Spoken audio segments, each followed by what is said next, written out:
ఏ విధంగా ముందుకు వెళ్ళాలి అనే విషయాల మీద ఈరోజు డీటెయిల్గా చర్చించడం జరిగింది. ఆ చర్చల్లో ముఖ్యమంత్రి గారి అభిప్రాయం, హౌసింగ్ ప్రోగ్రాం అనేది ఈ ప్రభుత్వానికి అత్యంత ప్రధానమైన కార్యక్రమం.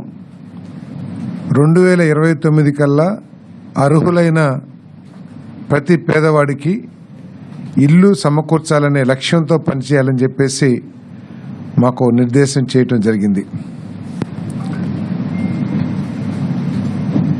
డిపార్ట్మెంట్లో జరుగుతున్న కార్యక్రమాల గురించి, జరుగుతున్న తీరు గురించి, ఉన్న లోటుపాట్లు, ఇబ్బందులు అన్నిటి గురించి కూడా చాలా కూలంకషంగా చర్చించడం జరిగింది.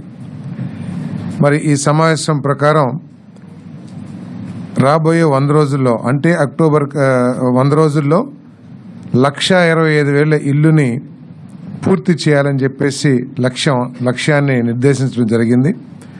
అదేవిధంగా మిగిలిన 8,25,000 ఇళ్ళని రాబోయే సంవత్సర కాలంలో పూర్తి చేయాలని చెప్పేసి కూడా మార్గనిర్దేశం చేశారని చెప్పేసి మనం చేస్తామని నేను. అంతేకాకుండా గత ప్రభుత్వం ఉద్దేశపూర్వకంగా ఎన్టీఆర్ హౌసింగ్ ద్వారా లబ్ధి పొందిన లబ్ధిదారులకి డబ్బులు పేమెంట్ ఇవ్వకోకుండా ఎగ్గొట్టిన విషయం అందరికీ తెలిసిందే. 5 సంవత్సరాల నుంచి కూడా ఆ పేదవాళ్ళందరూ కూడా తీవ్ర ఇబ్బందులు పడతా ఉన్న విషయం అందరికీ తెలిసిందే.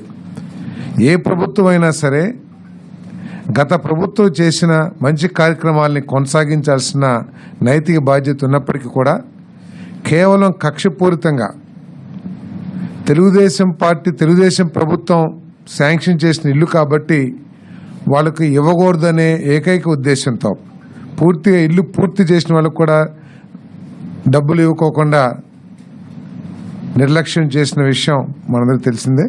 మరి ఈరోజు ముఖ్యమంత్రి గారు వారందరికీ కూడా పేమెంట్ ఇవ్వమని చెప్పేసి ఆదేశాలు ఇవ్వడం జరిగిందని చెప్పేసి కూడా తెలియజేస్తా ఉన్నాను. అదేవిధంగా ఇప్పుడు ఏదైతే హౌసింగ్ ప్రోగ్రాం జరుగుతుందో వాటి మీద ఎంక్వైరీ వేసి ఎక్కడైనా సరే అనర్హులైన లబ్ధిదారులు ఉన్నారా, తర్వాత మోడర్న్ టెక్నాలజీస్ వినియోగించుకొని నిర్మాణంలో ఏమన్నా లోపాలున్నాయా,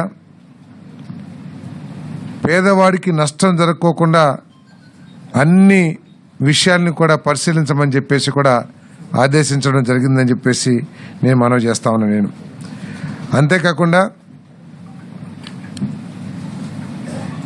మిడిల్ ఇన్కమ్ గ్రూప్ అంటే మధ్యతరగతి వర్గాలకి, కొంత దిగువ స్థాయి వర్గాలకి ఎవరైతే ఈ పేదవాళ్ళకి గవర్నమెంట్ ఇళ్ల నిర్మాణం ప్రోగ్రాం అర్హత ఉండదో వాళ్ళందరికీ కూడా ఇల్లు నిర్మించి, ఏ విధంగా అయితే హౌసింగ్ బోర్డులో ఇంతకుముందు సంజయ్ రెడ్డి నగర్, కుకట్పల్లి ఏ విధంగా అయితే ఉందో అటువంటి ఇల్లు నిర్మాణం అంటే కేంద్ర ప్రభుత్వ పథకాలని ఆసరా చేసుకుని వాటిని వినియోగించుకుని మధ్యతరగతి వర్గాలు